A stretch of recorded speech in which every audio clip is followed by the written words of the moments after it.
It's a new Jamaica day. The clock says 6, but Stephanie's been up since 5. First and foremost, I pray. Every single morning before I go out, I leave my kids, I pray, we have devotions, and even if they're asleep, I still have devotion, I pray, I ask the Lord to guide me, because you're going out there, you're not sure if you're coming back home to your family. And as I said, as a single mom, my kids are my major motivators. I go out with God, being my guide and knowing that, with Him all things are possible.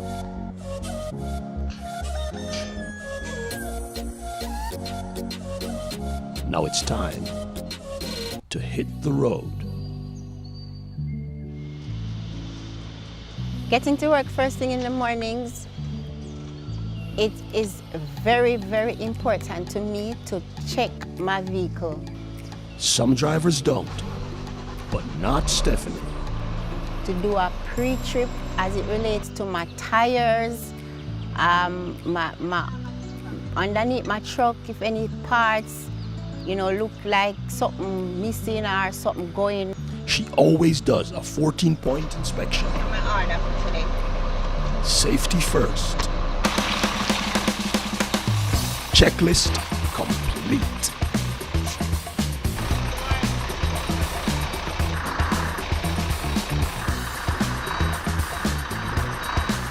Now, couple up with the trailer. The connection between the tractor and the trailer is crucial. There's a lot that can go wrong. But I definitely double check my vehicle, check my tires, check underneath my vehicle, check to see if there's anything dripping, any loose wires or stuff, because recently I recognized there are a lot of truck accidents. I, being a female, I may have to be extremely thorough, extremely careful, because all in a big unit is no joke. The least little thing, somebody can cut in front of you. I check my brake, check my lights. I just do a thorough check first and foremost. The first time I drove a big unit, I was in the UK. I was pretty young, in my early 20s. But I always loved driving. I can remember I drove for my pastor, because I lived in the UK for a little bit. And I was always the one to drive. Going to parties and stuff, my friends always could count on me to drive. I'm on my way to Montego Beauty Queen, Haberdashery. Not a bad road. Light enough road, so it should take me maybe 3 hours. You always have to be on the lookout for the four-wheelers. Sometimes they just pop up.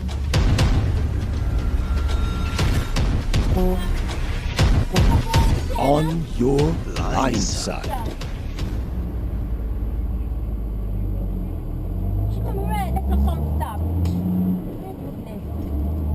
You have drivers out there that they don't respect big units. I want to hear music.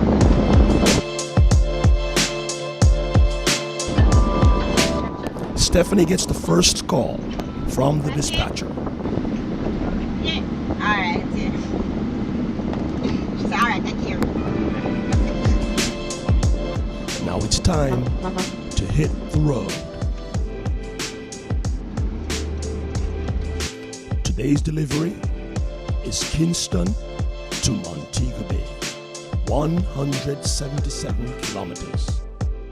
With good weather and no mishaps, this should be a nice run.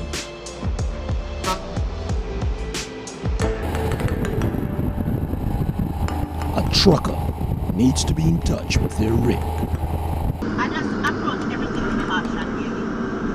Box lights are box, maybe same difference. Approach with caution. I've had that's a nice experience before. When I come off, when I finish the climbing hill, and then I get to that section to approach, maybe I'm extremely careful.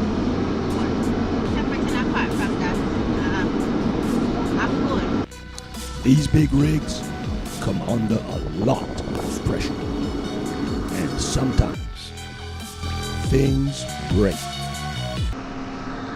Going down the hill, I smell something, and I said to myself, that smell like my tire or some clutch or something.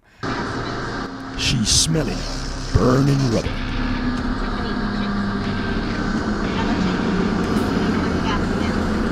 The truck feels fine. The smell could be coming from anywhere. She's going to stop and check it out. So I said, no man, I go pull over and check what this is.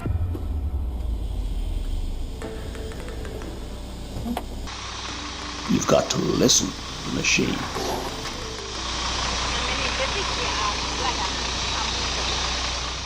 Stephanie has a deadline to meet, but safety first. She's going to check all her connections, make sure everything is okay. So the next problem sometimes is a scam. You have a tendency to, while you drive, you have to go all over the place. But where is that burning smell? I walk around the truck, walk around the chassis, the container, and I don't see nothing visible. I just still smell the smell. I don't see anything visible. I don't see no smoke. I don't see nothing. I bend down underneath the truck.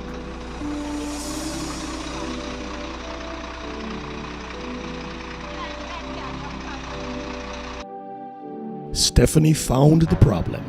So I discover now that the shocks. A broken shock absorber rubbing on the rim and the tire. Truck world, eh? It could have caused a blowout. Truck.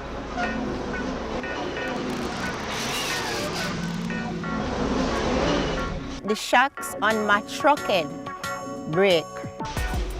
How it break, I clearly don't know.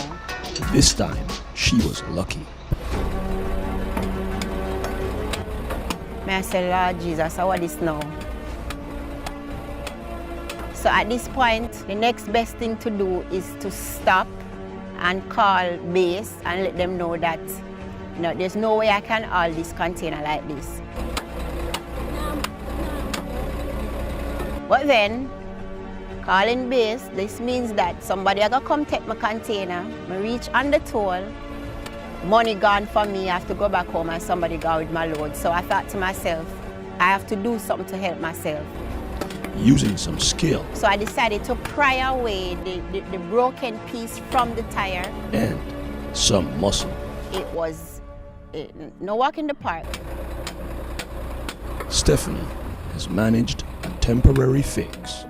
Continued my journey, really.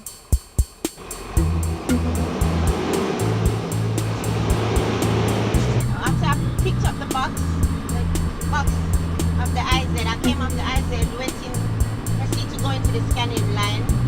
I was smelling something, but I wasn't sure.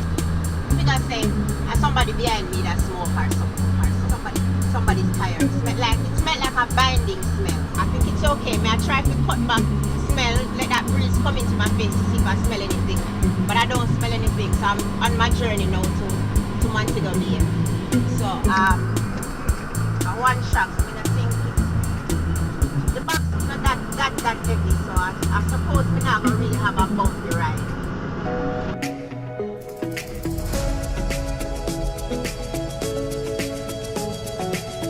It's always good to hear a friendly toot from a fellow trucker. These guys, they're your lifeline when you're on the road.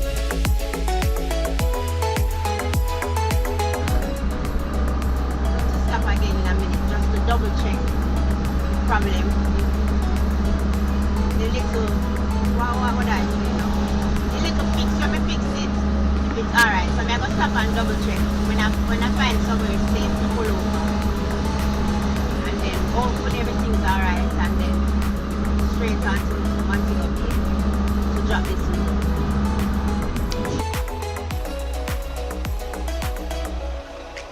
Being a female in this industry has its ups and downs.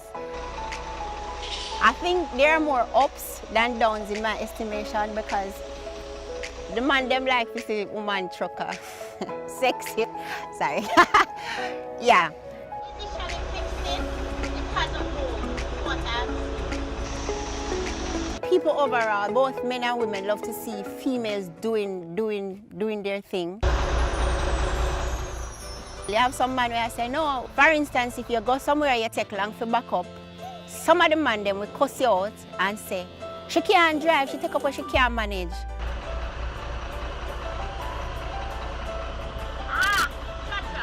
If I have a hard time winding my landing gear, the men are quick to jump and help me. So I can honestly say it is more of up than down being a female trucker.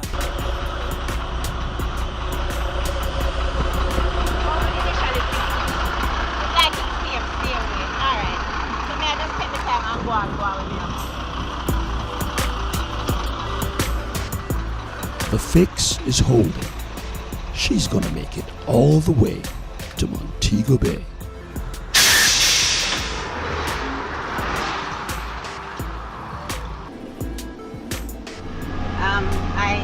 My biggest concern was how would I find places. So Miss Glave, bless her. I said, Miss Glave, I'm not sure if I'm going to be able to manage it because I don't know nowhere.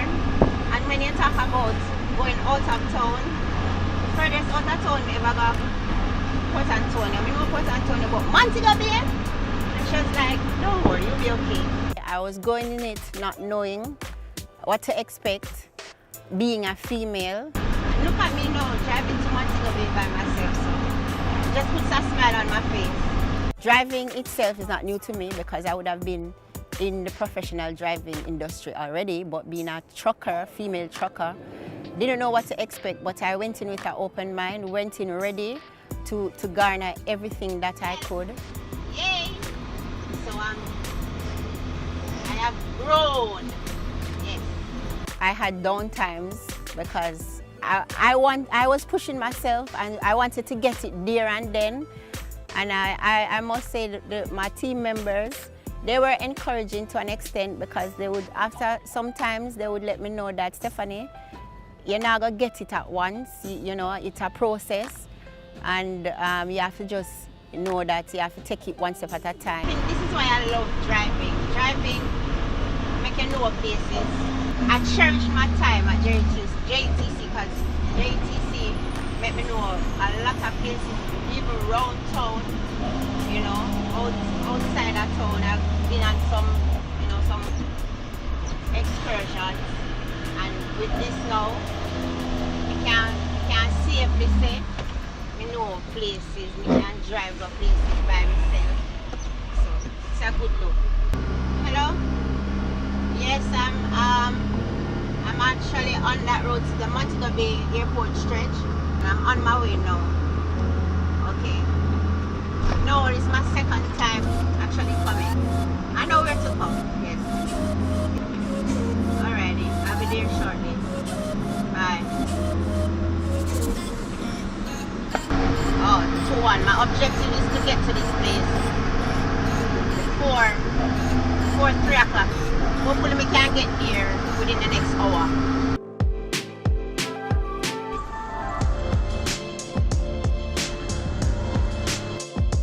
After stopping twice to deal with a broken shock absorber, it feels good to reach Montego Bay. Welcome to Montego Bay.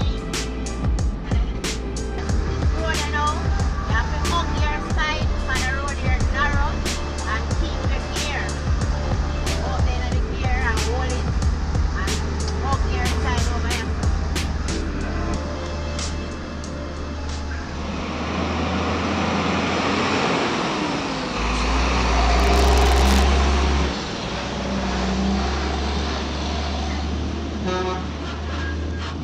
It was a challenging day. At first, thinking, yeah, I forgot to call the base to give up this box.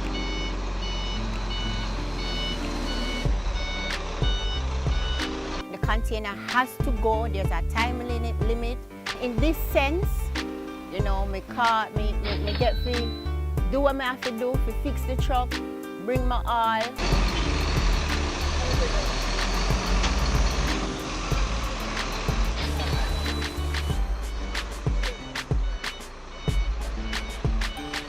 After a long day, it's a joy to know that, yes, I got the work done.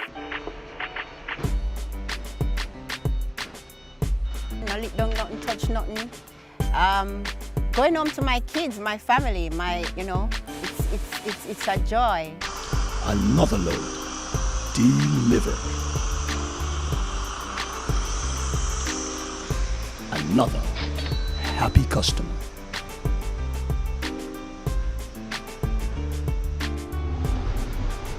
And now it's home again. You know, my children are my motivators, as I say. They know that it's rough sometimes. I call them and we we have a good relationship. I always call them and tell them what's up. And when they see me reach at the door, they're like, yes, mommy, you're home. Home, sweet home. It's the sound, yay. To all the females out there who would want to come into this industry, it's not going to be easy. But if you persevere and you really love trucking, you love driving, yeah man, do your thing.